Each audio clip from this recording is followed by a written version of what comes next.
नमस्कार. श्री स्वामी समर्थ. आषाढ महिन्याच्या शेवटच्या दिवशी म्हणजे आषाढी अमावस्येला दीप अमावस्या असे म्हणतात. श्रावणाचा पवित्र महिना सुरू होण्याच्या आदल्या दिवशी ही अमावस्या येते असल्याने तिला घरातील दिव्यांची पूजा केली जाते. श्रावण महिन्यात वेगवेगळ्या सणांना वापरल्या जाणाऱ्या दिव्यांचा हा महिना सुरू होण्याआधीच पूजा करण्याचा हा सण आहे. दीप अमावस्या म्हणजे आषाढी अमावस्या होय. या दिवशी दीपपूजन करून आगामी श्रावण महिन्याच्या स्वागताची तयारी केली जाते. अंधारातून प्रकाशाच्या वाटेवर नेणारा दिवा हा मांगल्याचे प्रतीक आहे.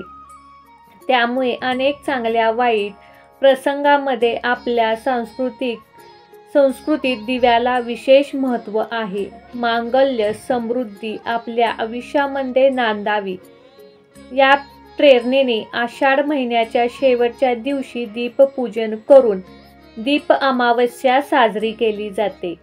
आषाढनंतर श्रावण या हिंदू धर्मियांच्या अत्यंत पवित्र समजल्या जाणाऱ्या महिन्याची सुरुवात होते. पावसाळ्यात कमजोर झालेल्या पचन क्रियेला देखील चालना देण्यासाठी मजबूत करण्यासाठी दीप अमावस्याच्या दिव्यांच्या माध्यमातून प्रेरणा दिली जाते. तर पहा, या दिवशी जर काही कारणामुळे तुम्हाला दीपपूजन करता आले नाही तर या दिवशी तुम्ही ही दीपपूजनाची कहाणी नक्की ऐका. तुमच्या आयुष्यातील सर्व संकटे नष्ट होतील. 7 पिढ्यांचे दारिद्र्य दूर होईल. एवढे महत्त्व या दीप अमावस्येच्या कहाणीला आहे. ही अमावस्याची कहाणी जर तुम्ही ऐकली तर तुम्हाला दीपपूजन केल्याचे पुण्य मिळेल. तर चला तर मग आपण या कहाणीला चालू करूया. त्याआधी जर तुम्ही या चॅनेलवरती नवीन असाल तर चॅनेलला सबस्क्राईब करा आणि असेच नवनवीन व्हिडिओ पाहण्यासाठी बेल आयकॉनलाही प्रेस करा. तर पहा, दिव्याच्या अमावस्याची कहाणी. ऐका दीपकांनो तुमची कहाणी. आटपट नगर होते. तिथे एक राजा होता. त्याला 4 सुना होत्या. एक दिवस तिने घरातला पदार्थ चोरून खाल्ला आणि उंदरावर आळ घातला आणि आपल्यावरचा प्रभार टाळला.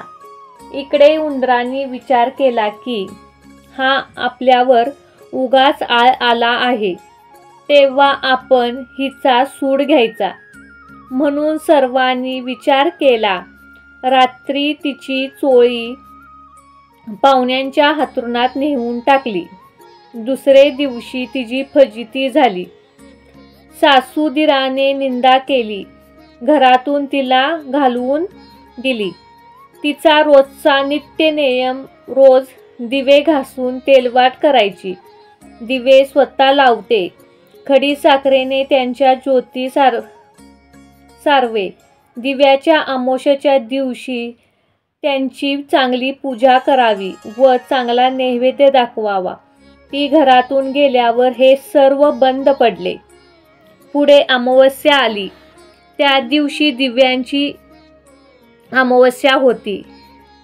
राजा शिकाराहून परत येताना एका मोडक्या झाडाखाली विसावा घेण्यासाठी थांबला. तेव्हा त्याला एक चमत्कार दिसला. आपल्या घरातील किंवा गावातील सर्व दिवे अदृश्य रूपाने झाडावरती येऊन बसले आहेत.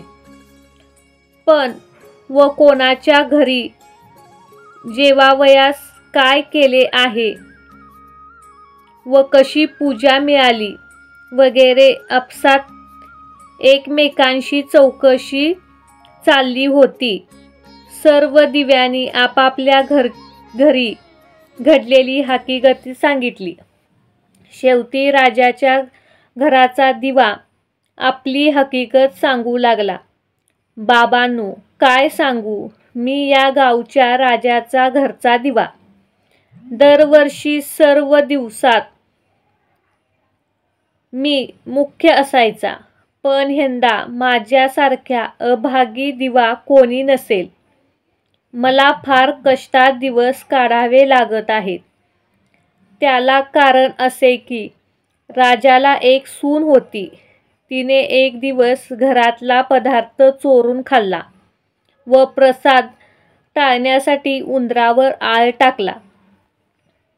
इकडे उंदराने विचार केला की आपल्यावर हा खोटा आळ घातला आहे, तेव्हा हिचा सूड घ्यावा. म्हणून त्याने रात्री तिची चोळी पाहुण्यांच्या अंथरुणात नेऊन टाकली. दुसरे दिवशी तिची फजिती झाली. सासू-दिरांनी निंदा केली व घरातून हाकलून दिली. म्हणून मला हे दिवस आले. ती दरवर्षी माझी मनोभावे पूजा करते. ती जिथे असेल तिथे खुशाल असो असं म्हणत त्यानं तिला आशीर्वाद दिला. हा सर्व प्रकार राजाने स्वतः ऐकला. आपल्या सुनेचा अपराध नाही अशी राजाची खात्री झाली. घरी आल्या आणि सर्वांना विचारले की तुम्ही प्रत्यक्ष पाहिले आहे का? मग राजाने मेना पाठवून आपल्या सुनेला घरी आणले आणि झालेल्या चुकीबद्दल क्षमा मागितली. सर्व घराचा अधिकार राजाने सुनेला दिला. मग ती सुखाने रामराज्य करू लागली. तर असा तिला दीपक किंवा दिवा प्रसन्न झाला व तिच्यावर आलेला आळ नष्ट झाला. तसा तुमचा आमच्यावर आलेला आळ नष्ट होवो आणि ही 7 उत्तराची कहाणी 5 उत्तरी सुफळ संपूर्ण जावो हीच प्रार्थना. तर अशा प्रकारे जर तुम्ही दीप अमावस्याच्या दिवशी ही कहाणी ऐकली तर तुमची सर्व पापे किंवा तुमच्यावर आलेले कोणतेही अनिष्ट संकट किंवा आलेला आळ हा नष्ट होईल. जर तुम्हाला हा व्हिडिओ आवडला असेल तर व्हिडिओला लाईक करा, शेअर करा, कमेंट करा. श्री स्वामी समर्थ.